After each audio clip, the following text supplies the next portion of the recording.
Se devo essere esplicito, io credo che noi stiamo andando verso deterioramenti estremamente pericolosi di quella democrazia che fu disegnata al suo tempo nella Costituzione, ancora vigente e in gran parte di fatto superata e che si dovrebbe superare anche in termini aperti e formali. La mia preoccupazione per l'immediato è proprio quella. Io non vedo delle cose negative nel governo che dice,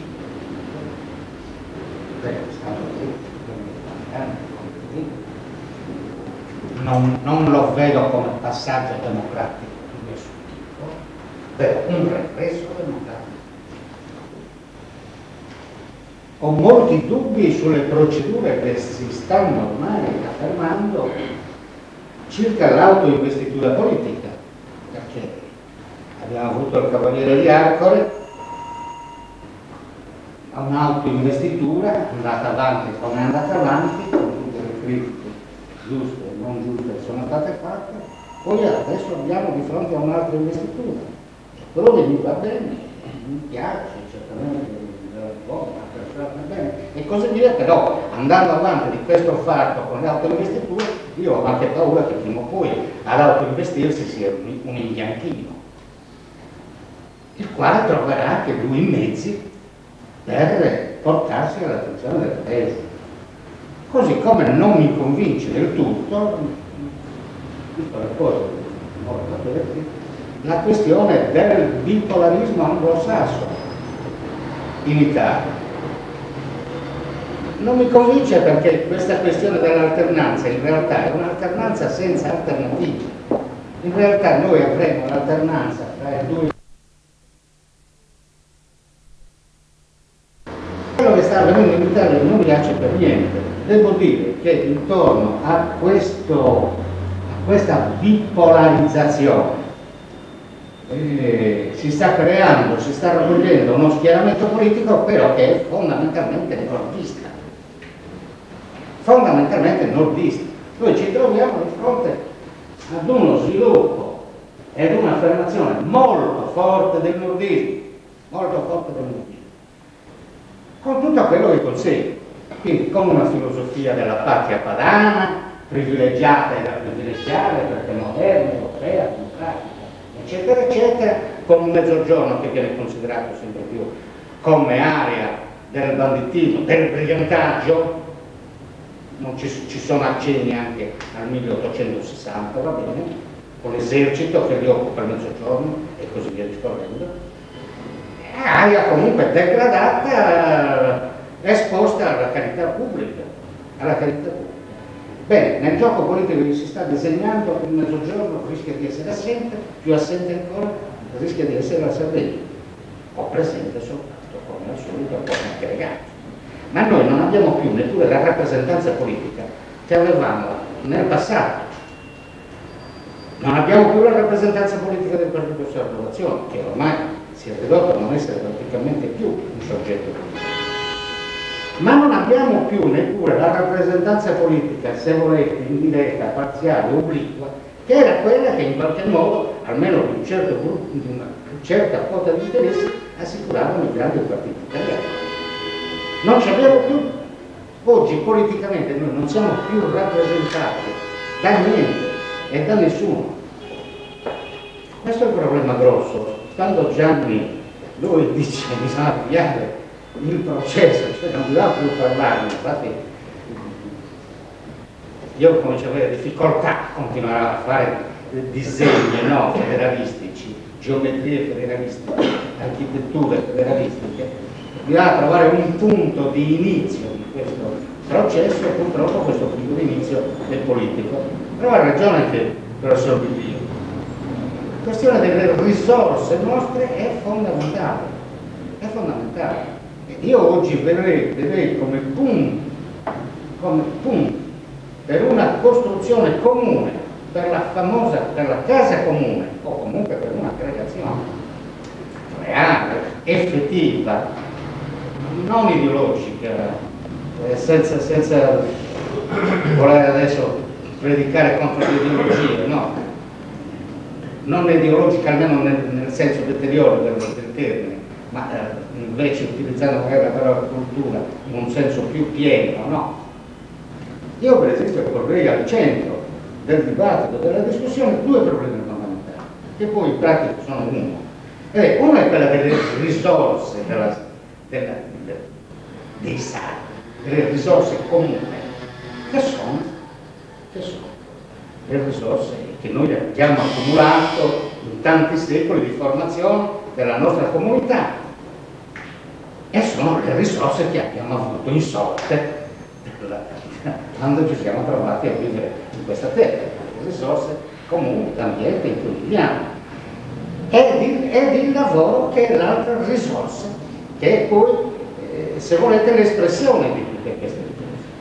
Proprio la questione del lavoro oggi è il segno nella nostra isola del maggior pericolo e della catastrofe, prossima avventura che ci attende, ma non solo economica e sociale, ma culturale, proprio perché al lavoro noi non possiamo più continuare a legare soltanto il sostentamento materiale, ma dobbiamo legare proprio l'espressione fondamentale della personalità e quindi della cultura, e quindi, parlando di l'espressione della nostra cultura, l'espressione della Sardegna. Allora, nella questione del lavoro si concentrano tutte queste questioni. E io non credo che sia possibile affrontare nessun discorso verso il federalismo di altro tipo senza mettere al centro queste questioni. Mi sembra che questo dibattito non tenga conto di quella, almeno in questa sua fase iniziale,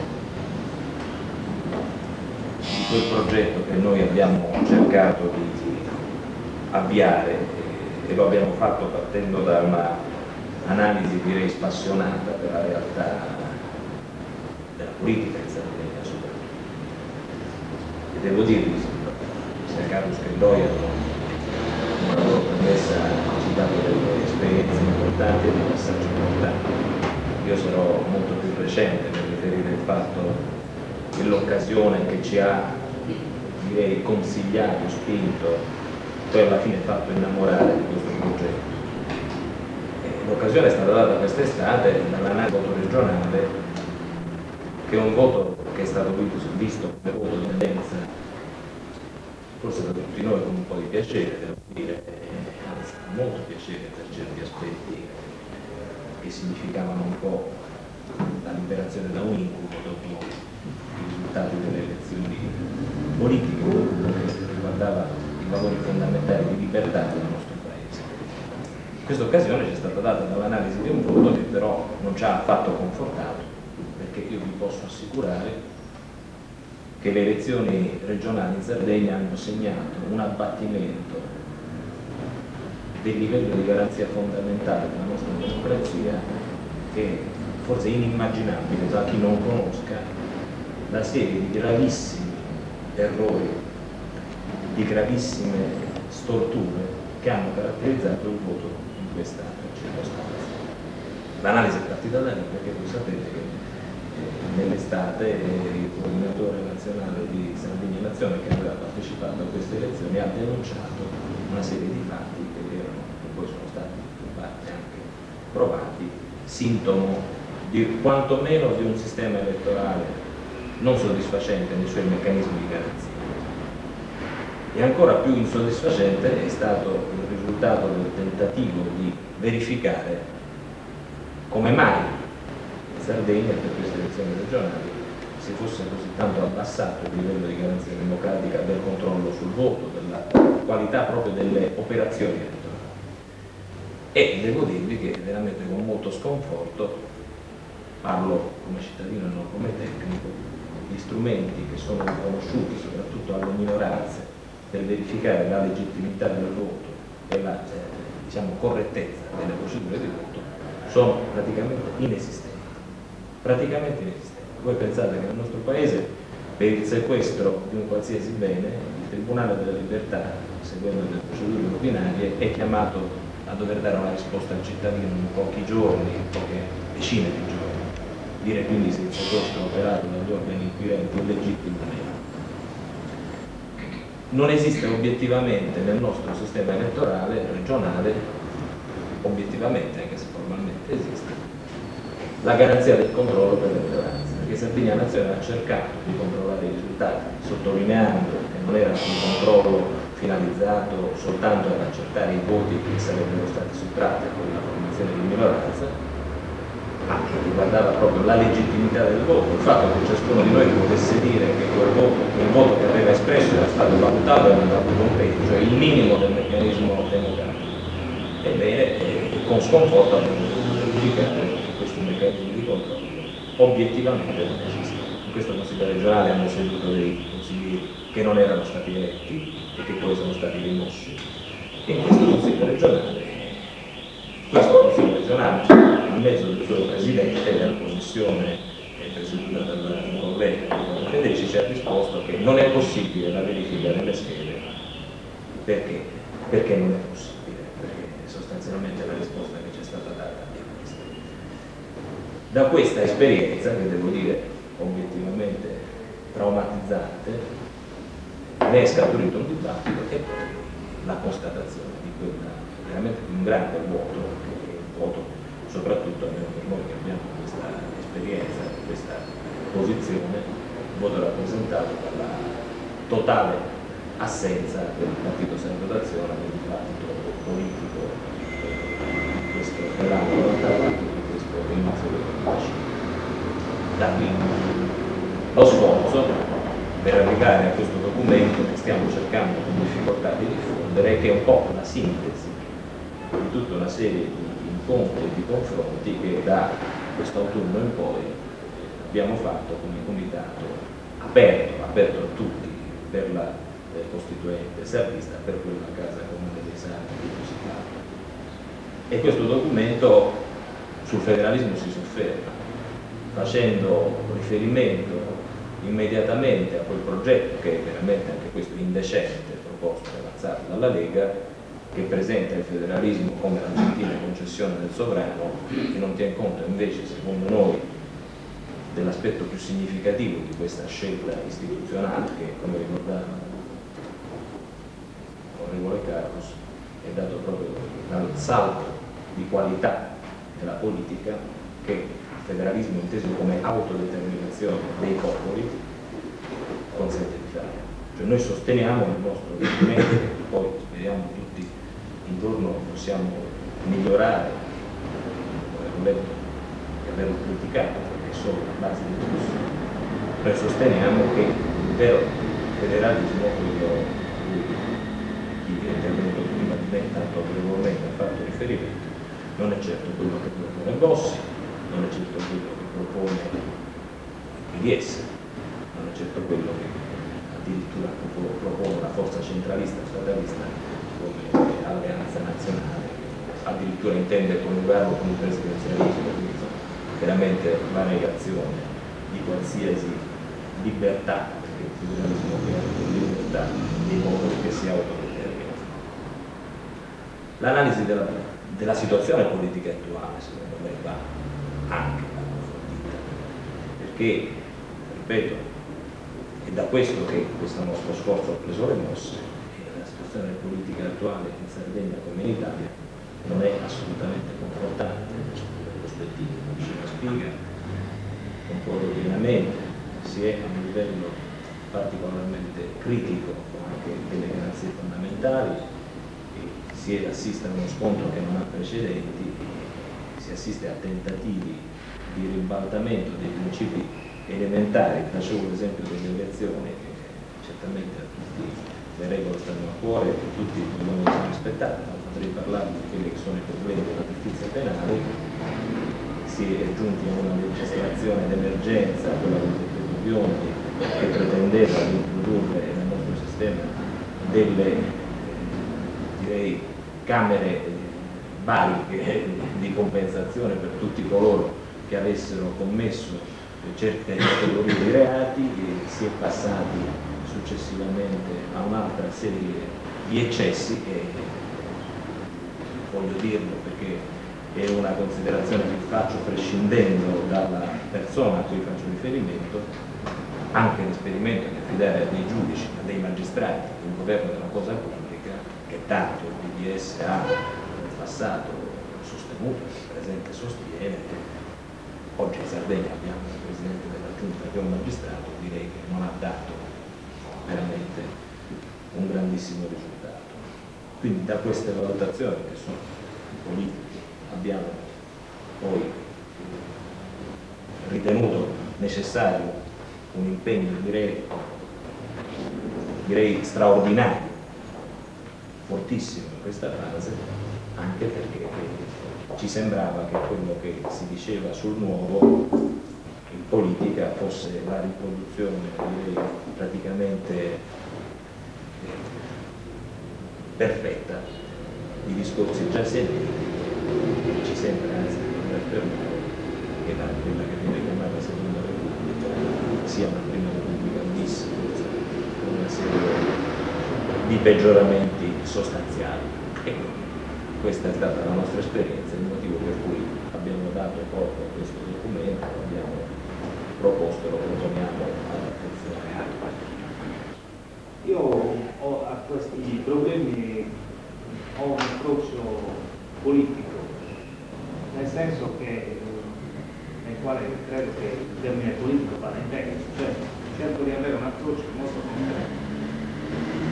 Quindi non farò nessuna riflessione neppure breve sulla necessità di costruire un nuovo sistema di federalista per il quale tutti siamo convinti, sulla necessità di costruire un processo di aggregazione che abbiamo definito costituente sarlista, un processo che credo sia iniziato già con le iniziative anche definitive. Ma mi pongo il problema del come, attraverso quali sistemi costruire, attraverso di costruire queste cose. E io, anche questo problema non è un problema, uno dei problemi di discussione di questi giorni. Si parla di costruzione del federalismo dal basso. Questa espressione non mi piace molto perché costruzione del federalismo dal basso significa partire dai titolari della sovranità, che è il popolo. Io questo non lo considero un modo di costruire dal basso, ma l'unico modo possibile di costruire il federalismo, partendo dai titolari della sovranità per costruire nuove istituzioni rappresentative di questa sovranità. E siccome il popolo rischia di essere una cosa indistinta, perché poi c'è quella famosa frase, la democrazia è un'istituzione secondo la quale anche il popolo può bere champagne, naturalmente tramite i suoi rappresentanti legalmente eletti. E quindi parliamo anche di istituzioni rappresentative della sovranità, come per esempio il comune. Il comune è sicuramente una istituzione radicata, un'istituzione espressiva della comunità, radicata in tutta l'Italia, non solo in Sardegna, e non solo in Italia, in tutto il mondo. Quindi per esempio a partire dai comuni che si può costruire il federalismo interno della Sardegna, cioè le nuove autonomie, i nuovi ordinamenti intermedi, le province. In questo senso si stanno facendo le nuove province, in questo senso si stanno facendo l'area metropolitana del Capo, si stanno facendo delle riflessioni, anche in questi giorni ci sono anche delle proposte, anche da parte della Giunta regionale del Capo, che si va proponendo qualcosa in questo momento. E quindi anche il sistema federalista sovranazionale, internazionale, io intendo in senso proprio, cioè per quanto riguarda i saggi, sovrassalto, quello che è fuori dalla Sardegna, quello che è fuori dalla nazione saggi, cioè l'aggregazione della nazione sarda con altri. Io credo che vada succedendo con questo sistema, partendo dai titolari della sovranità, e cioè oltre i comuni in Sardegna, l'istituzione rappresentativa della Sardegna, che sia veramente rappresentativa, perché poi tutte le perplessità che ha Eliseo attenzione che siano veramente rappresentanti. E io ho appreso nella mia esperienza di segretario nazionale del Partito Stato dell'Azione durante circa un anno che mi ha consentito di andare al Parlamento europeo, ho appreso che la comunità considera l'Europa non attraverso gli Stati, ma prevalentemente attraverso le regioni. Ed è questa la necessità, perché le regioni, perché dal punto di vista economico non ha nessun senso considerare la comunità attraverso gli Stati componenti, perché ci sono, in Italia ci sono almeno 3 livelli di sviluppo. La comunità europea considera le regioni italiane di 3 colori diversi a seconda, e quindi per gli interventi di tipo economico è quasi costretta a considerare l'Europa per regioni. E credo che partendo dalle regioni che si possa costruire l'Europa federale. Credo che questa sia la strada. E se abbiamo riferimento allo Stato italiano, anche partendo dalle regioni attualmente esistenti, molte delle quali sono assunte.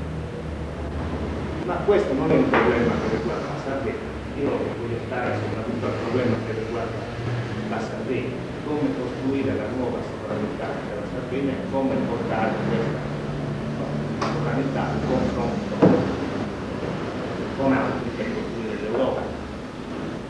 Si è parlato per esempio in questi giorni anche di trattative tra il governo francese e il governo italiano, che allora era ancora il governo Berlusconi, per una ipotesi di federazione Sardegna-Corsica nella nuova.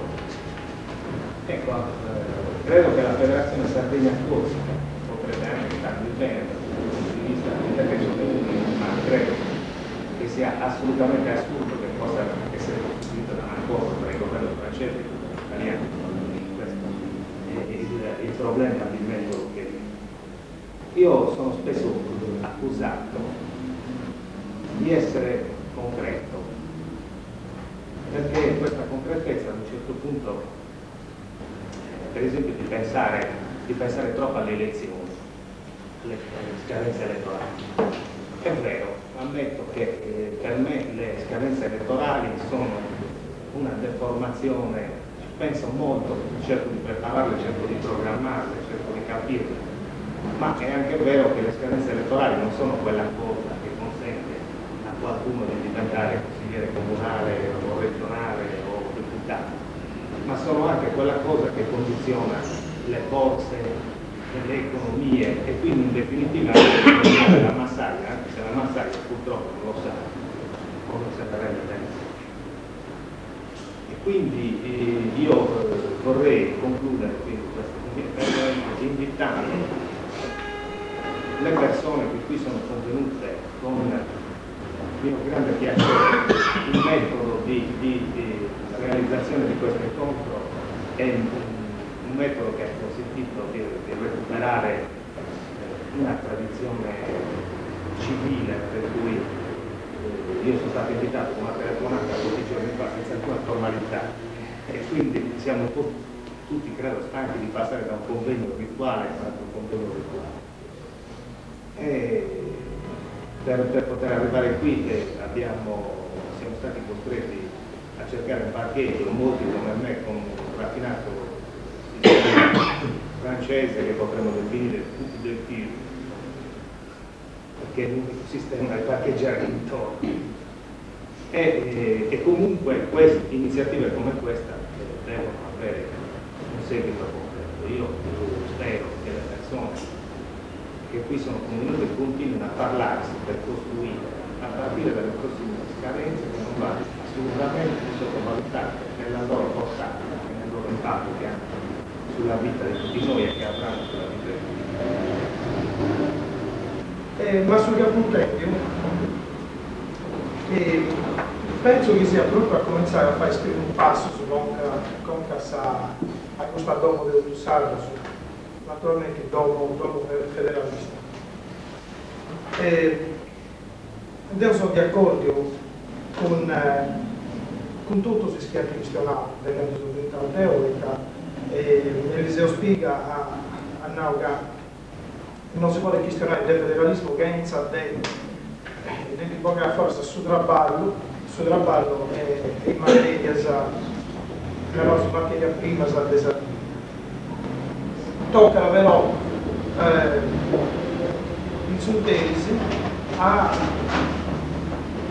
portare in avanti un'altra avanzata politica che non può essere saghi non un cannotto che si sa oggi onde chi di Bruso, chi di Bruspago, insomma si punta più a un accordo aliga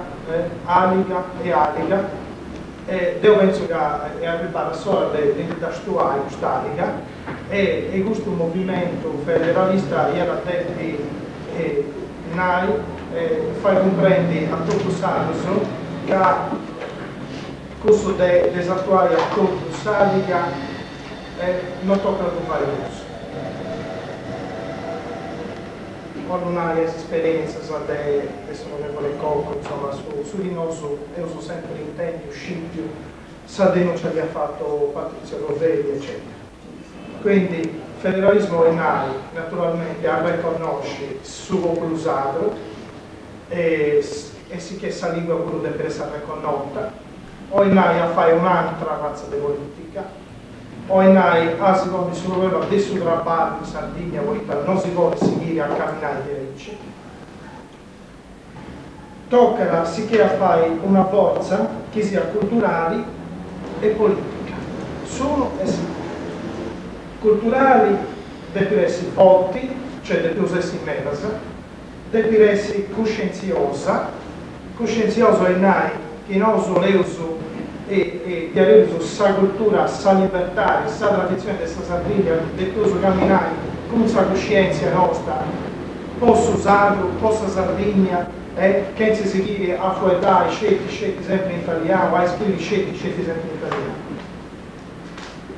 E tocca essere concordioso, e sicché tocca la seconda pari, la senti di ognuno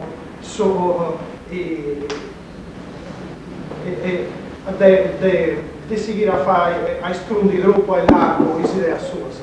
Devo essere dipendentista, però non posso ripetere, devo usare a essere dipendentista come a me. Tocca a fare un diritto di concasa a suo federalismo un patto. Forza politica, che guerra a intro e in forza. A intro tocca la scelta sovrana. Tornare, traballo, cultura, lingua sarda e poi ancora statuto regionale nuovo, guerra in forza. Per esempio c'è questa proposta secondo me, questa proposta di costituzioni federali, di votare sul Parlamento, o se no avete sempre che sia pesato a fare proposte. Poi ancora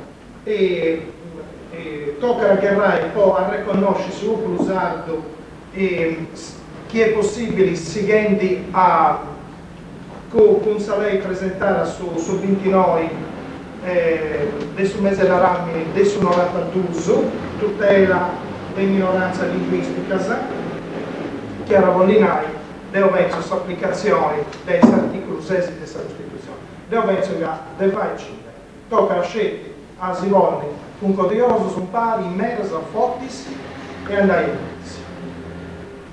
alcune comportano una fuga in avanti, altre invece non partono dal concetto principale che dovrebbe animare tutti coloro che si mettono insieme per fare una casa comune dei sardi.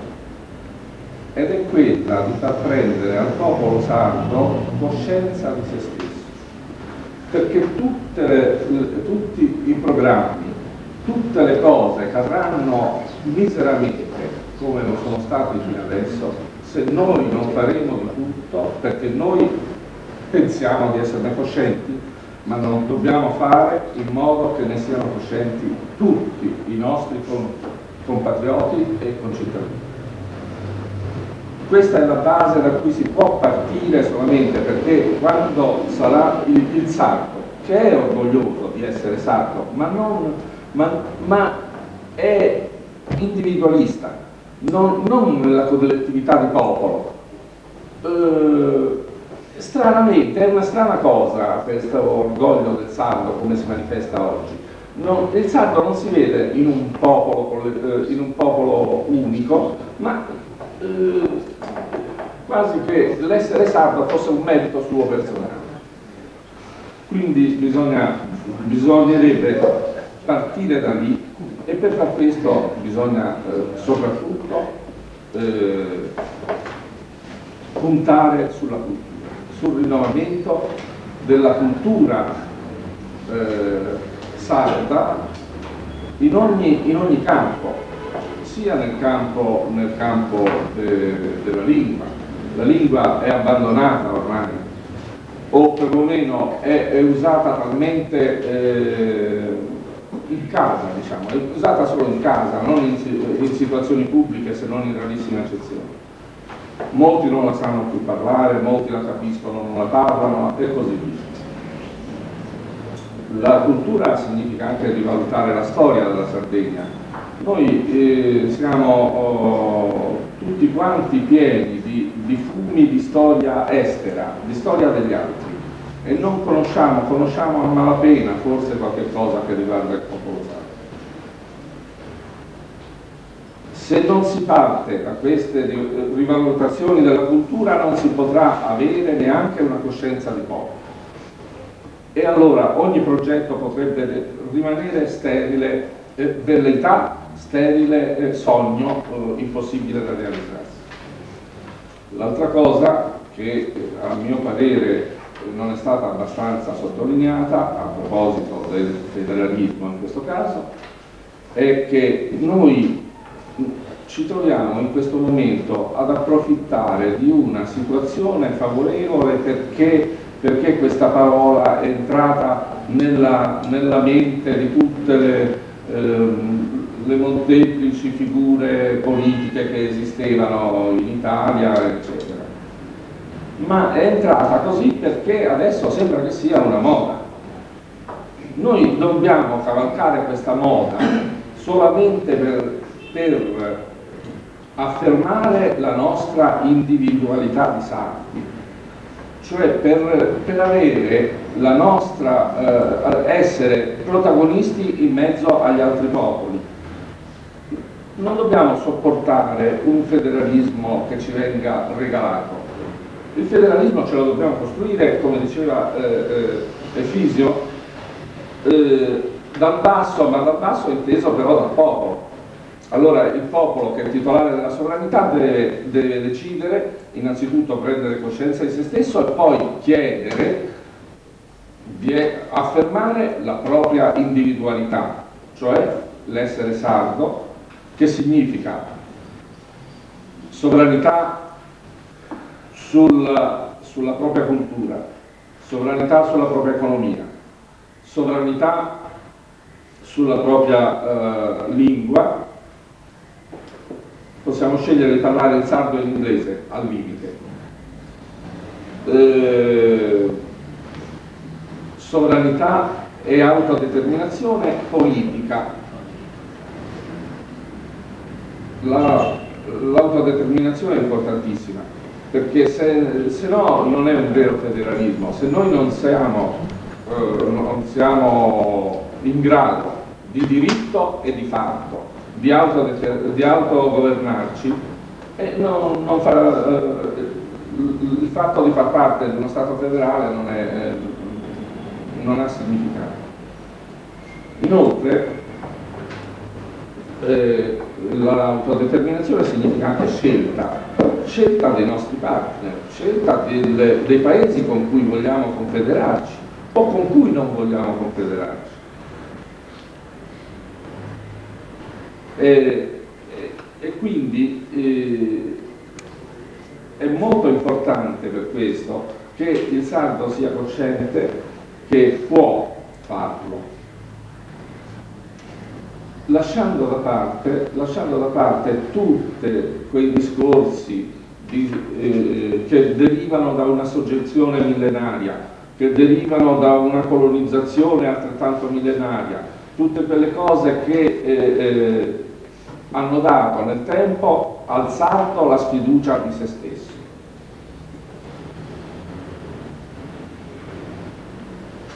Si diceva prima che la Sardegna non è più rappresentata da nessuno.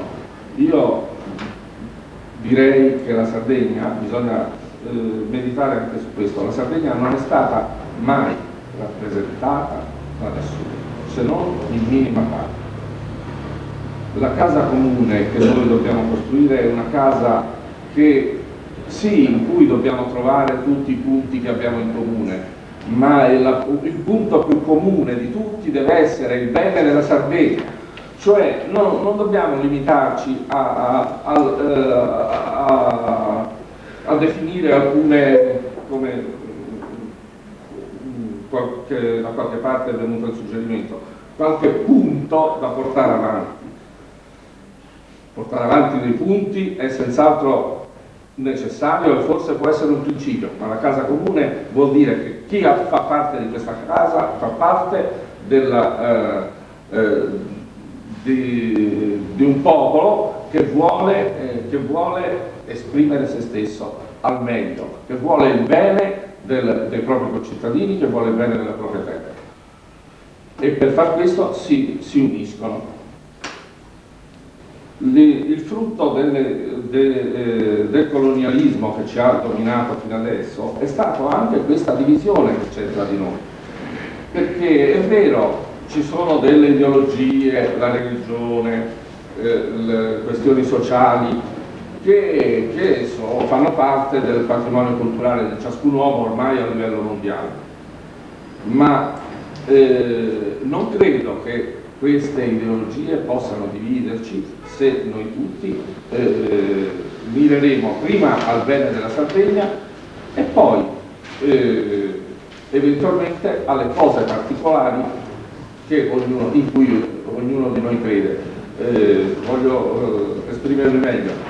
Dobbiamo vedere prima, come prima cosa da realizzare, il bene della Sardegna e dei sardi, e poi solo dopo che questo sarà realizzato potremo anche permetterci il lusso di dar seguito alle nostre personali convinzioni. Credo che la confusione e l'instabilità sia un tratto non soltanto caratteristico della politica, della cultura in Sardegna, in Italia, ma sia un tratto del mondo, no? Una confusione fondamentale secondo me riguarda l'idea in cui si è mossa la cultura e la politica in questi ultimi decenni, forse secoli, che il mondo andava verso il progresso, no? Il sviluppo produttivo illimitato. Ne parlo oggi da Rossanda in maniera molto lucida, mi sembra. Ciò che è andato in crisi in realtà, che molti non vogliono ammettere, è proprio non solo l'idea del progresso, ma qualsiasi discorso accettabile sul progresso, no? Possiamo fare gli esempi delle notizie che oggi hanno pubblicato i giornali. A New York si restaura la pena di morte, quindi c'è una situazione peggiore rispetto a quella di 2 anni fa. L'Unione Sovietica, dopo il dissolvimento dell'Unione Sovietica, tutti ormai concordano che si sta peggio di quando si stava peggio, no? Il berlusconismo credo sia un fenomeno peggiore dell'andreotismo, no? Eccetera, eccetera, eccetera. Vabbè. Allora, vorrei semplicemente tentare di porre delle domande. Quella che mi assilla è questa: ma in Sardegna esiste un potere o la Sardegna è soltanto una sorta di enclave dominata dall'esterno? A me pare che, per quanto indietro si vada, il dominio esterno è sempre passato attraverso gruppi interni di potere, no? Ecco, questo problema mi sembra che sia stato all'origine di una divisione fra gli schieramenti 20 o 30 anni fa, no? Questa divisione si chiamano vari nomi: populismo, interclassismo, eccetera, eccetera. Ma la questione credo che si ponesse nei termini, ma anche qui esiste un potere, insomma, no? Di classi, di ceti, di uomini, di persone, di gruppi, con strumenti e questo potere è usato da persone che sono sardi, no? E che si sono sempre presentati come, spesso, quasi tutti, come campioni dell'autonomismo, costruttori della casa comune, autonomistica, eccetera, eccetera. Allora, nella confusione generale siamo di fronte a una crisi del potere. Ho detto una cosa molto bella di Eliseo ieri sul giornale, che era incentrata sul passaggio, che secondo me è fondamentale, no? Dalla politica gestita dai politici o dai politicanti alla politica gestita dai tecnici, con una funzione che i politici o i politicanti accettano quando gli fa comodo, ma per esempio ribadendo che dietro ci devono essere loro, e probabilmente in questo senso dobbiamo leggere questa questione sulla compatibilità e incompatibilità. Ecco, io speravo di sentire qualche elemento, è stato dato, ma credo che la cosa vada approfondita, più elementi di analisi, no? Sulla crisi del potere in Sardegna, sulla crisi dell'aggregato del potere, come questo tenta di riaggregarsi sulla base, non dico vecchia, ma direi atavica, no? Facendo leva sugli elementi che hanno caratterizzato il potere, il clientelismo, il tribalismo, il clanismo, eccetera, eccetera. Ecco, io credo che non si possa pensare a un movimento che voglia costruire una casa comune senza una seria analisi, non può essere solo dei flussi elettorali, che è importante, interessante, però deve porre al centro il problema del potere. No? Questa è una questione che mi sembra urgente che sia data discutere, ci sono altre sulla casa comune io so dire, so accennare solo delle metafore banali, no? So pensare soltanto a un gruppo di contadini e pastieri del paese che si riuniscono un giorno e dicono: ma tanto questa donna alla vaghina, no? Beh, da che cosa inizia? Su materiale provallare, all'anno, scalestri, non alla vaghina, si sfondamenta la spesata. E da questo pongono un'altra serie di questioni, ma siamo sicuri che le fondamenta non ci siano già? Dobbiamo costruire su fondamenta già esistenti o dobbiamo buttare giù la casa vecchia, raderla al suolo e rifarla? Franco per esempio diceva: ma non è che possiamo pensare di iniziare da zero, è stato un processo, no? in questi ultimi 30, 40, 50 anni. Io c'era al congresso del popolo sardo, il professor Lulio ha accennato abbastanza chiaramente a un processo che è iniziato tanto tempo fa e che non è andato avanti, la crisi del sardismo, del partito sardo d'azione, vogliamo parlarne esplicitamente, non è uno dei motivi fondamentali per cui si pone la questione della costituente, del rinnovamento, eccetera, eccetera, non è al centro, direi, di questa cosa, di una casa comune che dobbiamo decidere se non è stata costruita, perché le intenzioni, o le suggestioni, se preferite chiamarle così, c'erano, non è stata costruita o è crollata? E perché è crollata? Se un pezzo era stato fatto. Beh, questi sono vizi, no? Chiamiamoli così, non per voler usare un linguaggio moralistico, i vizi che hanno a che fare col potere, no? E col potere come si configura in questo posto. Non possiamo accettare più l'idea semplicistica che si è trattato soltanto di marionette nell'apparato del potere. Qui ci sono fior di rappresentanti del potere non soltanto sardo ma anche italiano, forse anche europeo, no? Non mi conoscete meglio di me, con legami internazionali forti, no? E sforzarsi di parlare delle cose in maniera quanto più chiara possibile, no? Arrivando anche a nomi, cognomi, personaggi significativi, non per demonizzare, perché personaggi hanno rappresentato, no? Un certo tipo di operazione che è stata fatta, che è ancora in corso,